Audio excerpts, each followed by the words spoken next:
So we've seen our fair share of farming games that fail to deliver on this channel, but leading up to the release, a developer can experience a lot in the process, and Farm Folks has not fallen short of being abandoned, only to reappear and have a completely new look, which is not a problem in itself, but when we look at Farm Folks as a whole package and we observe what has happened through the last 6 years of its development, there's just a lot of questions and I'm a bit confused. So is it just me, or does this game feel like an ambitious mess? I first remember seeing the game when I started my channel about 3 years ago, and I had a collab with Josh about upcoming farming games we were excited about. Back then, Farm Folks looked completely different than what you see today, and even then, it still had a lot of potential. A Kickstarter was set up, and the developers raised over 92,000 Australian dollars with 1,597 backers, which is pretty good if you ask me. After our collab video went live, a couple of viewers flagged the game for us, and they let us know that it's been abandoned. Farm Folks fell into complete silence, and we pretty much thought it's maybe cancelled. After a while, Farm Folks reappears looking completely different, and we learned that it's now in the hands of a new team, and it has a new coat of paint with drastic changes in graphics, but also improved gameplay mechanics. The graphics looked cute, the environment looked amazing, and the characters themselves looked great. The developers started to be a lot more vocal on their socials, and they started to consistently post about the game on Twitter, which always lead with posts about how many customization options they have. So for example, you can change how your outfits look, your backpacks, your furniture, you have things like staircases, etc. And I saw the trailer and was super optimistic. Hey, we have a new direction for the game, and that's great. And also, it's not abandoned anymore. You can even build your own house from the base foundation to everything else. So it's similar to how Palworld is if you've played the game, but these ideas came before we actually got Palworld in 2024. They also showed us like a variety of animal variants from baby to adults, so now what was an ambitious project became even more ambitious and more complex with what it's trying to deliver. And you know, back at that time, we still didn't even have Coral Island release, and we felt like a lot of farming games were trying to be copy-paste clones of things like Stardew Valley. Us farming gamers have been like itching for some revolutionary takes on the farming genre, so of course a lot of eyes went to Farm Folks, just like at the same time we had the Ranchers, and we were like, like maybe this is gonna be that secret sauce that we've been waiting for in the farming games genre. The developers focused a lot on the farming mechanics in the initial 2 trailers, so the first one back like 6 years ago, and then the next one after we got the new coat of paint on Farm Folks. They also started a membership program with different tiers for people who want to support the project, and you can, of course, they said, rest assured that people who pledged to the original campaign will still have access to the legendary membership. Then after a while, we started to see even more changes, and the game slowly started to lose its focus, and I just have to say I'm very confused. 4 months ago, a new devlog was posted by Alex, the founder of Crytiva, which is the publisher of this game as well, and the game director of Farm Folks. This video was published on YouTube, and we saw a new vision for Farm Folks yet again. Now it's full with automation, survival mode, construction, production resources and plants, more backpacks, more furniture, progress on hydroblasters, which are like kind of like Splatoon guns, and more. And note that we weren't seeing a lot about the farming mechanics in this devlog anymore. Then a week ago, we saw a new trailer pop up, and the game looks like Palia, but Fortnite, but Breath of the Wild, but something survival. Like, I don't know what's happening here. And the problem is it has its eggs in so many baskets, and I wonder if it's gonna be a jack of all trades and simply a master of none, which is gonna make the game just not that great. And this reminds me a lot of the Ranchers.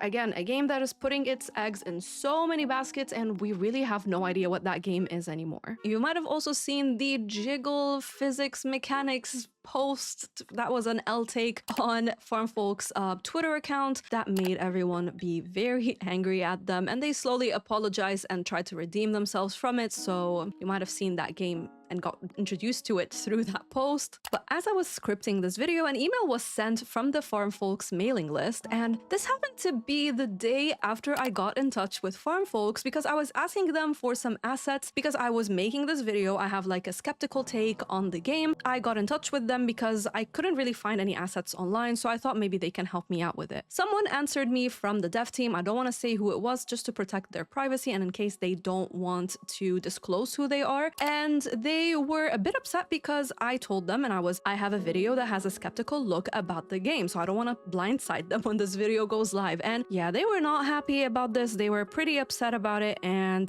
they were arguing how they are ambitious about the game and like passionate about the game. And I never questioned if they are passionate or not, but as a content creator, it is my job to be skeptical and to have open discussions on my channel about things like this. They also admit that the name Farm Folks in itself is pretty misleading because this game is not just about farming. Yes, it has some complex farming features in it, but it's not just a farming game, it is much more than that. And I did agree with them that maybe changing the title would be a good idea for them, and I'm really happy that they took that into consideration and literally less than 24 hours after they sent in that email. And while we talk about Farm Folks, we have to talk about the elephant in the room, which is money. They already got their Kickstarter campaign with the old team, then they had their membership tiers, and now, funny enough, they have another Kickstarter campaign coming up, and it's actually very soon. And this is where I want to talk about Kickstarters really quickly. I talked about them in my Evershine video. This is from one of my favorite franchises, My Time series. These developers have a Kickstarter for My Time at Evershine, and I said two things in that video, and I want to reiterate them in here. Guys, when you pledge into a Kickstarter, a lot of you later come to my videos and you're mad because either the game got abandoned, or it was just a massive flop, or you wanted a Nintendo Switch key and the game ends up releasing on PC, like let's say Coral Island, and it never sees the light of day on the Nintendo Switch. Do you realize that supporting a Kickstarter campaign is not a guarantee that you're gonna get the key that you asked for, and also it doesn't even guarantee that the game is gonna come out? Pretty much these Kickstarter campaigns are a proof of concept, and if you have money to spare and you want to support a developer, you can do so, but no one is guaranteeing that you are gonna see this game and you're ever gonna play it. And I feel like a lot of you just don't know that, or maybe you're not aware, or maybe you're just hoping that, oh, maybe if like we put so much money we can make this game happen, and then you're just raging and angry and just like posting on Reddit and stuff like that, oh, I never got the game, or it never released on the console that I supported. Please be sure that you know that there's no guarantee that your game is going to come out, and this applies to this game, Farm Folks. And this is not a video to bash on anyone, not to bash on My Time at Evershine, it's not to bash on Farm Folks, it's not to bash on anyone who goes through Kickstarter. A lot of successful projects have come out of these Kickstarter campaigns, and if it wasn't for people pledging for it, we would have never seen these games happen. However, I just want you to keep your expectations tapered. There are so many upcoming farming games that are coming out in 2025 and beyond, and a lot of developers are gonna be putting these games as campaigns on Kickstarter and asking for your money. Please be sure where you're putting your money at, and don't get mad when you support Kickstarter campaigns and you end up not playing the game. Anyways, when it comes to Farm Folks, don't get me wrong, the game has a lot of ambition and it looks great, and it also reminds me of Palworld, where a lot of people were skeptical about it and they were like, oh, it might be bad, it might like look just like you know, ripping off this and that. We also had Wuthering Waves with so many people getting mad about it and saying like, oh, it's just a Genshin Impact ripoff. A lot of people also got mad about Infinity Nikki and